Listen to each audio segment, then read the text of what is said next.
Come on, isn't that what you really wanted? Accept your present. Come on, hit me. I know you want it. Huh? Come on. In late 2022, Dominik Mysterio tried repeating the feat of assaulting his beloved legendary father, Rey Mysterio, during the holiday season. He got away with it over turkey legs at Thanksgiving, but when he tried it again at Christmas, they weren't having it. He got arrested and put in jail, a holding cell for a few hours, and claimed to be hardened in prison, giving birth to the moniker of ex-con Dom. Dude, we don't buy that, but it wasn't the first time that we saw someone get arrested on WWE television, and it's gonna be far from the last. It's really common when things get too physical and it's not a match. The sirens go off, the police show up, and someone gets carried away in handcuffs. Let's look at 8 incidents of WWE Superstars, and some WCW names as well, getting arrested. And to be clear, these are just kayfabe arrests, not real life. Let's go back to September 22nd, 1997, the first WWE Monday Night Raw to ever be broadcasted from the world's most famous arena, Madison Square Garden. Do you even know what was significant about that episode? It was the first time that Stone Cold Steve Austin delivered a stunner on that no-good SOB, Mr. McMahon. It set the tone for WWE's highest-drawing feud during the most popular period of the Attitude Era, Austin versus McMahon. But Austin's rage caused him to get arrested that night. Yeah, you can't give a Stone Cold Stunner apparently to the boss at this time, and it wasn't the first time that Austin would get arrested during this feud. Going forward to January 4th, 1999 on the other channel, we have WCW Nitro, and maybe one of the dumbest episodes ever that featured the finger poke of doom. Yeah, that's how they changed a world title, a finger poke. Yeah, but that's not even what we're talking about here. Someone should have been arrested for that, but Goldberg actually was the one who got carried off in handcuffs. Shortly after ending his undefeated streak at the hands of Kevin Nash at Starrcade 98 in some very questionable fashion, the January 4th episode saw him surrounded by police who informed him they had a warrant for his arrest, and the crime he committed was stalking Miss Elizabeth of all things. Goldberg gave a pretty bad monologue about how much good he's done for the community and refused to be arrested before giving in.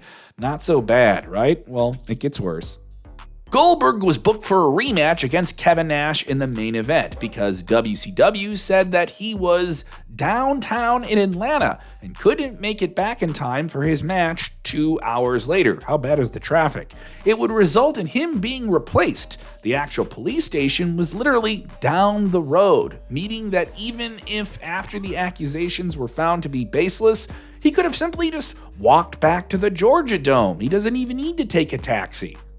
Instead, Hulk Hogan, of all people, replaced Goldberg and won the match with the finger poke of doom, possibly among one of the worst world title changes in history. See, I said somebody should have been arrested for that.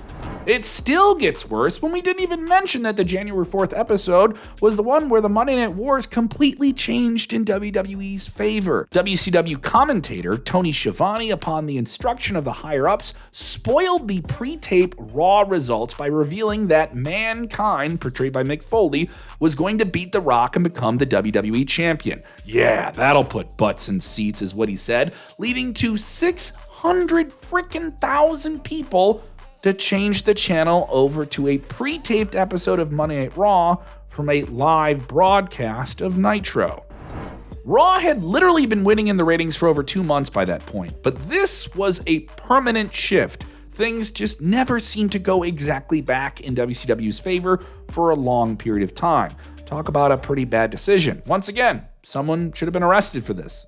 On another note, Goldberg got arrested in WWE at No Way Out 2004 when he assaulted Brock Lesnar during his WWE title match against Eddie Guerrero.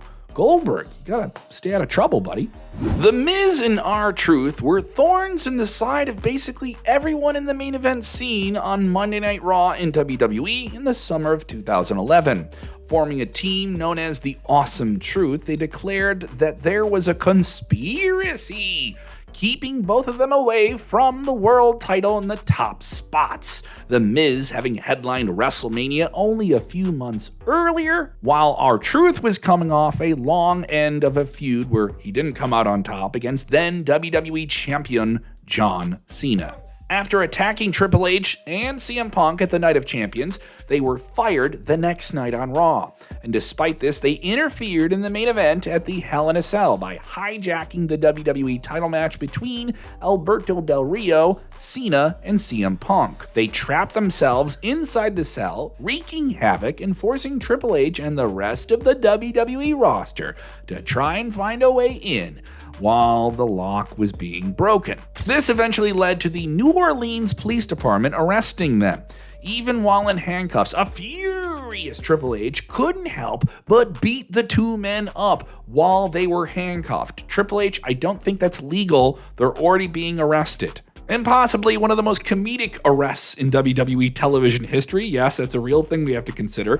Mr. McMahon himself found himself on the receiving end of being arrested and not being the guy who says, go get those people. A week after Roman Reigns became the WWE Champion for the second time in late 2015, McMahon, always braggadocious, found himself talking down to a New York Police Department officer and even assaulting him before getting charged for resisting arrest. He tried everything in his billion-dollar power to get one over on Roman Reigns, but it backfired, leading to a hilarious t-shirt with Vince McMahon's mugshot on them. Ha ha ha, that's right, buy my t-shirt. It's me in prison, and I'm making money while I'm in prison. Ha ha ha ha ha. Sometime before that, the billion-dollar princess herself of WWE, Stephanie McMahon, essentially forced Brie Bella to quit the WWE by threatening to fire her if her husband, Daniel Bryan, refused to follow the orders of the authority and relinquish the WWE World Heavyweight Championship. On July 21st, Brie Bella was part of a crowd leading to a verbal then physical altercation between the two as Stephanie McMahon slapped Brie. Because Brie was technically not an employee at the time, Stephanie was charged with battery and assault. Brie got her job back a week later, leading to a SummerSlam match between the two where Stephanie won. But the way that Stephanie reacted when she got arrested was pretty ridiculous. Given that John Cena was the face of WWE for a long time, he wasn't immune to being in those handcuffs in the back of a police car. During the end of his WrestleMania 21 feud against JBL that led to his first world title win, Cena was still a bad boy saying naughty things in his raps, and he was arrested in the middle of a match after the wrestling god accused him of vandalizing his cars. Given that John Cena went on to become the ultimate superhero and idol for kids, WWE never went with an angle like that again, probably because they didn't want to send the wrong message to kids. That's right, kids. If you get bullied at school, vandalize the bully's bike or something. Don't do that. Don't do that, kids. Cena's old rival, Bobby Lashley, also got himself and his then wife, Lana, on camera, arrested during the god-awful storyline that played out on WWE television in 2019. While Rusev was arrested a week before that, he got his revenge by attacking Lashley. Frustrated, the police didn't arrest Rusev due to a restraining order against him. Lashley got into a heated verbal confrontation with an officer who promptly put him in handcuffs. An infuriated Lana then slapped the same officer, leading to her getting arrested as well. Forgot about that? We don't blame you. We want to forget about it as well. Lashley's dream opponent and former rival was Brock Lesnar. He got the cuffs put on him a few years before that, during the lead up to SummerSlam 2015 in a very memorable rivalry with The Undertaker. A huge brawl that forced the entire WWE locker room to come out and separate them. Imagine being the person who had to try to arrest Brock Lesnar while he repeatedly said, "Don't touch me." It took a lot of officers to keep their hands at a distance from him to calm him down. The funny part of it was they didn't even use handcuffs. They used zip ties of all things. Maybe the best on-screen arrest in the history of WWE has to go to the ladies. On the Raw before WrestleMania 35, where Becky Lynch, Ronda Rousey, and Charlotte Flair were gearing up for the first women's main event in WrestleMania history, They all got arrested. Rousey, Flair, and Lynch teamed up to face the Riot Squad, with Rousey picking up the easy win after an armbar on Liv Morgan. After the match, she went right after Charlotte Flair, and the three women began to brawl, forcing the police to separate them, while Becky Lynch and Ronda were the ones in cuffs. Charlotte Flair stood outside the ring, seemingly clear of being dealt with by the police. She decided to attack a handcuffed Rousey, leading to her then getting cuffed up. The segment went backstage and got even crazier. While Charlotte Flair got put into a police car, the police didn't realize they put Becky Lynch and Ronda Rousey in the same car. Who are these cops? It took them a second to realize it, after which they began kicking each other while handcuffed in the back seat of a police car, and a window got blown out. The cops took Becky Lynch out without realizing their mistake. The car key seemed to have been on because Rousey got into the driver's seat and simply rammed the car into another police vehicle behind it. It was awesome, ridiculous, and threw so much gasoline on the hype for the WrestleMania main event.